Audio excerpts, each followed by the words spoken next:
নমস্কার শ্রোতা বন্ধুরা, আমি এসে গেছি আমার গল্পের ঝাঁপি নিয়ে। তুমি আছো। জয় গুরু। গুরু কৃপা হি কেবলম।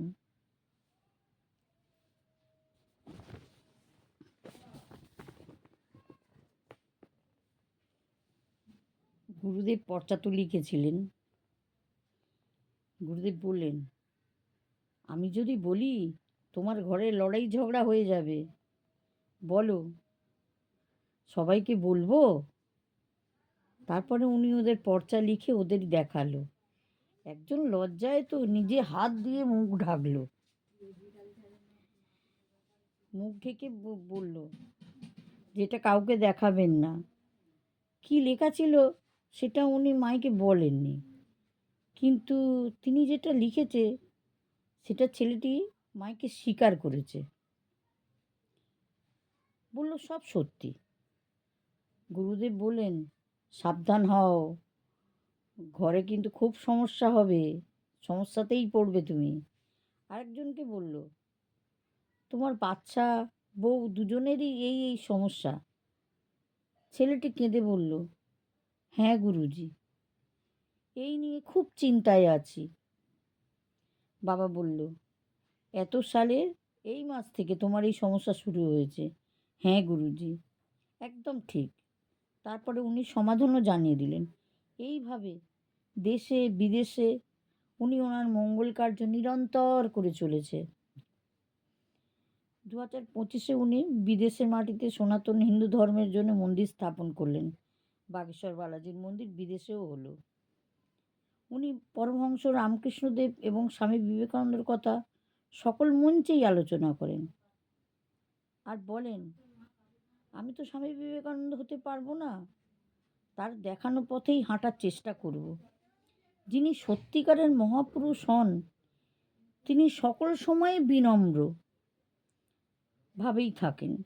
নিজের খ্যাতি নিজে প্রকাশ করে না। হীরা অন্ধকার হলেই জ্বলবে, তার প্রকাশ থেকে নিজে থেকেই হয়। বাবার গাড়ি, জ্যাকেট, সানগ্লাস এইসব নিয়ে প্রচুর চর্চা, ফোনে নানা রকম মন্তব্য। বাবা ঠান্ডার সময় ঠান্ডা মাথায় এর উত্তর দেয়। সব সময় বাবার হাসি মুখ। বাবা বলে, আমার কোনো ভক্ত যদি আমাকে আদরপূর্বক কিছু দেয়, আমি তা গ্রহণ করি, কারণ আমার ভক্তরা তাদের দেয়া জিনিস ব্যবহার করলে খুব খুশি হয়, আর এতে আমি কোনো দোষ দেখি না। আর আমি নির্লোভ নয়, লোভীও নয়। আমি কারুর কিছু দেওয়ার অপেক্ষায় থাকি না, দিলে বারণও করি না। গুরুদেবের প্রত্যেকটা কথা স্পষ্ট আর সহজ। উনি বলেন, আমি অবিবাহিত হওয়া সত্ত্বেও 1200টা মেয়ের আমি ধর্মপিতা।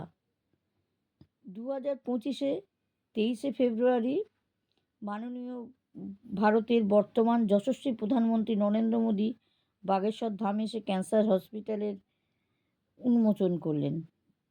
ফলক উন্মোচন করলেন। 26শে ফেব্রুয়ারি মাননীয় রাষ্ট্রপতি মহোদয়া দ্রৌপদী মুর্মুর কন্যা বিবাহে পৌঁছালেন প্রচুর উপহার নিয়ে। 251টা মেয়ে আর তার বরের জন্য এক প্লেন ভর্তি করে নিয়ে গেছিলেন উপহার। প্রতি বছরই এই দিনটি আসে শিব চতুর্দশী তিথিতে। বাবার এই নিঃস্বার্থ সংকল্প সকলের চোখে ভালো নয়। বাবা যেমন ভক্ত আর তার অনুসরণ করার লোক, তেমনি শত্রু সংখ্যাও কম নয়। বিভিন্নভাবে গুরুদেব ভগবানের মন্তব্য করে চলেছে। তাহলে ভেবে দেখুন, ভালো হলেই তার সঙ্গে সব সময় ভালো হয় না।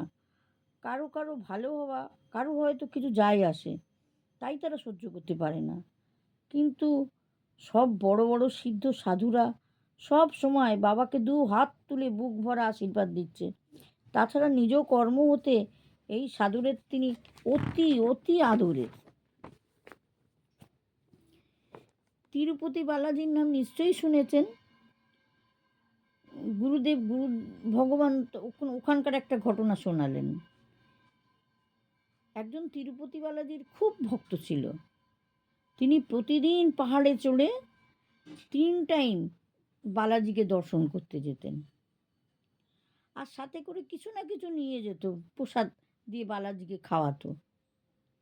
সেই সাধুকে হঠাৎ একদিন বালাজি মন্দিরের সেবকরা সাধুকে ঢুকতে দিল না, সকলে তাড়িয়ে দিল।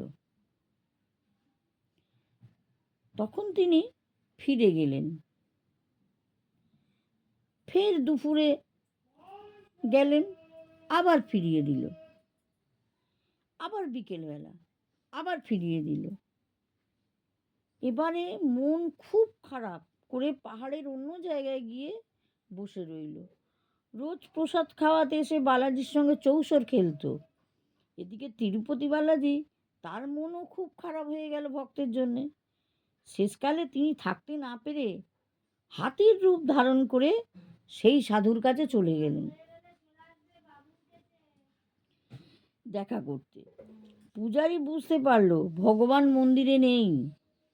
জানতে পারলো বালাজি হাতির রূপ ধরেই সেই তাড়িয়ে দেওয়া সাধুর কাছে চলে গেছে। তারপর সবাই গিয়ে সেই সাধুর কাছে ক্ষমা চাইল। সাধুর নাম সেই থেকে হাতিরাম বাবা হয়ে গেল। আজও সেই পাহাড়ে হাতিরাম বাবার মঠ আছে। তিরুপতি বালাজি গেলে এই মঠ দর্শন করলে ভালো হয়, কেন ভগবানের বন্ধু তো। তিরুপতি বালাজি ভগবানের বন্ধু বলে কথা। এবারে একটা মজার গল্প গুরুদেব বললেন। একজন ভক্ত খুব তপস্যা করে ব্রহ্মাজিকে প্রসন্ন করলেন। ব্রহ্মাজি দর্শন দিলেন, বলেন, কি চাই তোর বল।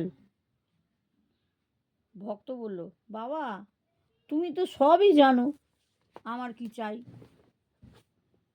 হ্যাঁ, তবু তুই নিজে মুখে বল।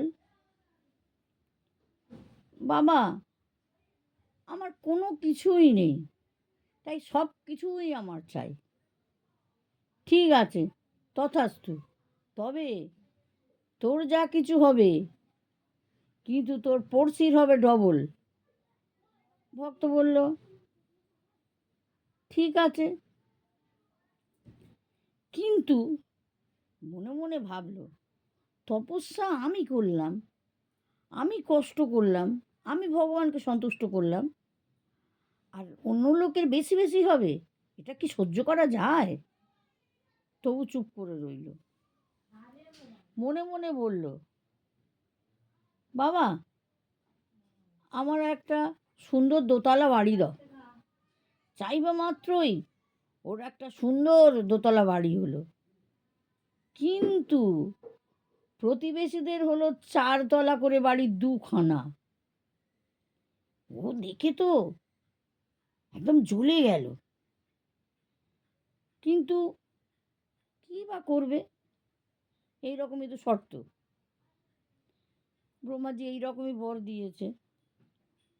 এরপরে ও চাইলো, আমাকে একটা দামি গাড়ি দাও। হলো, কিন্তু পড়শির হলো 2টো গাড়ি। দেখে তো একদম সহ্য করতে পারছে না।